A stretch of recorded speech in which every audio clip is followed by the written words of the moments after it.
Welcome to this presentation hosted by the Office of Student and School Success in collaboration with the Center for Educational Effectiveness. My name is Jim Paxino, Success Coach for the Office of Student and School Success. Hello, this is Greg Lobdell from the Center for Educational Effectiveness. The Office of Student and School Success has recorded 2 presentations to support schools and districts in using the data analysis protocol. This first recording describes in detail the 5 steps of the data analysis protocol that leadership teams and staffs can use to inform action planning and decision making. The second recording is titled Data in Action, Part 2. It focuses on clarifying and refining problems of practice identified in steps 3 and 4 of the data analysis protocol and determining next steps to address those problems of practice. As indicated on this slide, we strongly recommend participants view several modules available on the Office of Student and School Success website prior to viewing this presentation. These prerequisites include Assessment Analytic Tool, Introduction to the Online Reporting System, using EES perceptual data, and triangulating data to surface equities and inequities in student outcomes. We also recommend participants have access to a variety of data when using the data analysis protocol. Examples include assessment data, EES perceptual data reports for both staff and students, and other data such as formative assessment data and attendance discipline data. As you view this presentation, we invite you to pause for your team to reflect on the information provided and identify questions that might inform your work. At the conclusion of this presentation, participants should be able to describe the 5 steps in the data analysis protocol in order to A. clarify and review problems of practice, and B. craft or revise SMART goals that address those problems of practice. Apply the protocol when you receive your school's Spring 2017 state assessment data, identify data analysis timelines for using the protocol, and articulate next steps with teams for using the protocol. The 5 steps in the data analysis protocol include the following. Gather and clearly organize multiple sources of data, craft narratives about each data source in response to essential questions, triangulate multiple data sources to identify areas of congruence and discrepancy, that will be described later, clarify or refine problem of practice, and craft revise the SMART goals. Leadership teams and staff can utilize this process to analyze a variety of data, clarify refine problems of practice, and craft revise your SMART goals. We will review each of these steps during the course of this presentation. The first step in the data analysis protocol is gathering data. As illustrated on this slide, we suggest teams gather a variety of data in this step. This step may take several days or longer. It will depend on the availability of data that the leadership team has determined will inform next steps around current goals and initiatives. Some teams choose to delegate collection of data to several team members, asking them to become experts in the data so they can answer questions that other team members may pose. Some data may be available from OSPI, such as assessment data, while other data will be locally collected in reporting, such as attendance and discipline data. As mentioned earlier, we recommend participants not familiar with the online reporting system, EES perceptual data reports, or assessment analytic tool view those presentations before continuing with this step. Before embarking on this 5-step process, we suggest teams review the EES staff report to check your staff's readiness to benefit from the action planning process at this time. This report includes an analysis of data around the areas of problem solving and conflict resolution. Both directly relate to trust and staff readiness to benefit from the action planning process. Levels of positive response, indicated by the dark and light green areas on the graph, can support principals and teams to determine if additional actions might be needed before moving forward with the protocol. For instance, the low levels of positive response around both problem solving and conflict resolution shown on this slide indicate that the principal and leadership team in this school may want to explicitly address both trust and readiness to benefit before moving forward. Principals and leadership teams have a multitude of data available, so it is important to select those data that most closely align with your goals and initiatives. We also suggest you organize various reports in a format that supports participants to understand and make observations about the data. This allows teams to spend less time figuring out the data and more time figuring out what to do about it. The next several slides provide examples of data we recommend teams consider. Achievement data can be gathered and represented in a variety of ways. The bar graphs on this slide are taken from the Assessment Analytic Tool on the OSPI website. They illustrate both proficiency and student growth on state assessments. Other sources of achievement data around state assessments include the online reporting system and OSPI's student report card. Teams may also want to collect other achievement data, such as quarterly and semester progress reports, grade level progress data, data around pass failure rates, and so on. These data are typically available at the school or district level.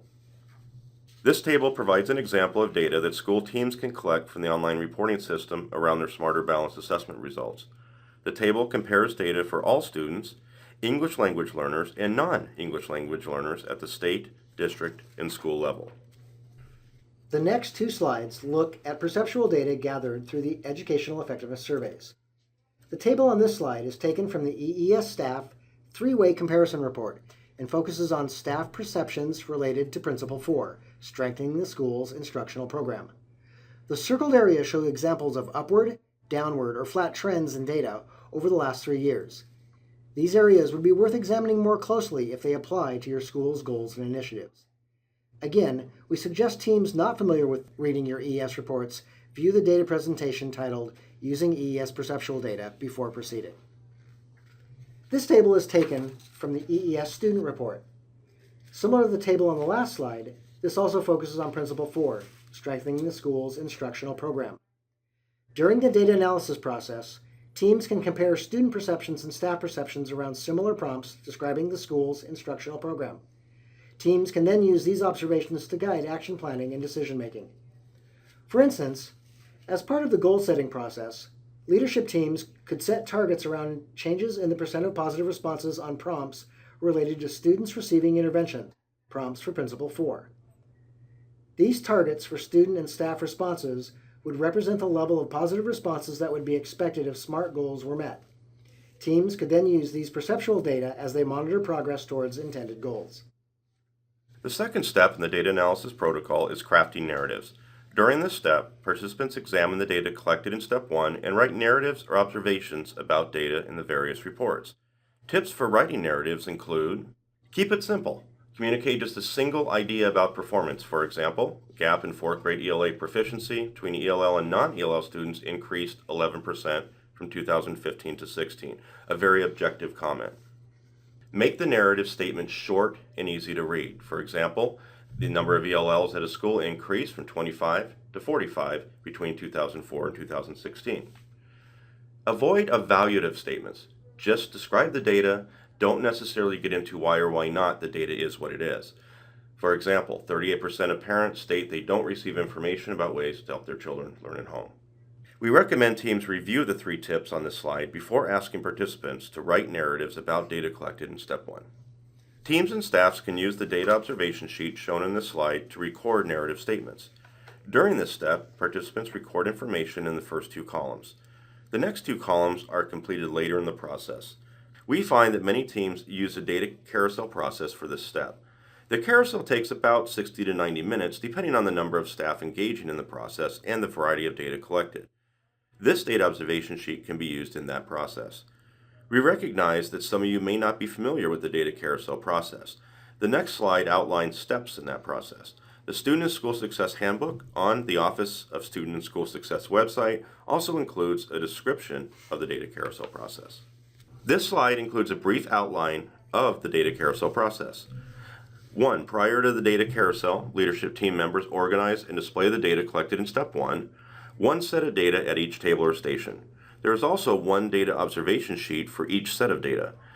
Because you would like participants to consider each set of data separately, we recommend you do not combine different sets of data at the same table. Assign small groups of 3 or 4 to each data source. Review tips for writing narratives. Then, on round 1, participants individually review the data, and then the group collaboratively determines its narrative statements about those data. The group records the data source and its narrative statements in columns 1 and 2 on the data observation sheet. This generally takes about 5 to 7 minutes. In rounds 2, 3, 4, and so on, groups then rotate to the next set of data. Participants read narratives crafted by other groups and create new and/or modified statements that represent their group's perspectives. Groups continue to rotate through all sets of data, adding their narratives to the data observation sheet. This takes about 5 minutes for each set of data. Groups then return to their first set of data, review narrative statements, collect the statements in column 2, and share their summaries with the other groups. The collated statements will be used in the next step of the data analysis protocol. The last two columns of the data observation sheet will be completed in step 3. This slide lists some of the essential questions we suggest you ask participants to consider when examining data during the data carousel process. What pops out to you? Do you notice any patterns or trends? Does anything surprise you? Is there any other data you wish you had available to inform your thinking? Step 3 in the data analysis protocol is triangulating data. As described on this slide, the purpose of triangulation is to surface areas of congruence or agreement among various sources of data and areas of discrepancy or disagreement among the data. Teams search for congruence or agreement among various data sources, particularly with respect to school goals and initiatives. Teams also search for discrepancy or disagreement among various sources of data, again, in light of school goals and initiatives. Note that areas of agreements or congruence in data, particularly as they relate to school goals, may suggest areas of celebration for staffs to share with their school community. We use may suggest since it may be the case that multiple sources of data suggest that a recently implemented intervention is not having its intended impact. While the data may be congruent, the intervention isn't leading to the expected results. Similarly, areas of disagreement may suggest problems of practice for teams to examine in step 4.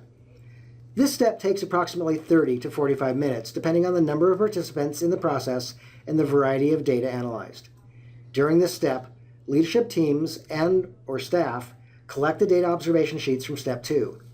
They collaboratively identify areas of agreement and areas of disagreement that surface during step 2 and complete the congruence and discrepancy columns in the data observation sheet.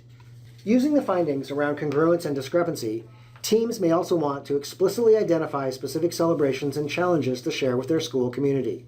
For instance, staff may have noted that proficiency levels of their all students group on state assessments increased by 15 percentage points over the last 3 years. Staff may also have noticed increased positive ratings by both students and staff to the survey prompt, "Students are provided help when they need it." This might be an example of agreement among the data. That is, the increase in proficiency levels aligns with the increase in positive responses on the perceptual surveys on both students and staff.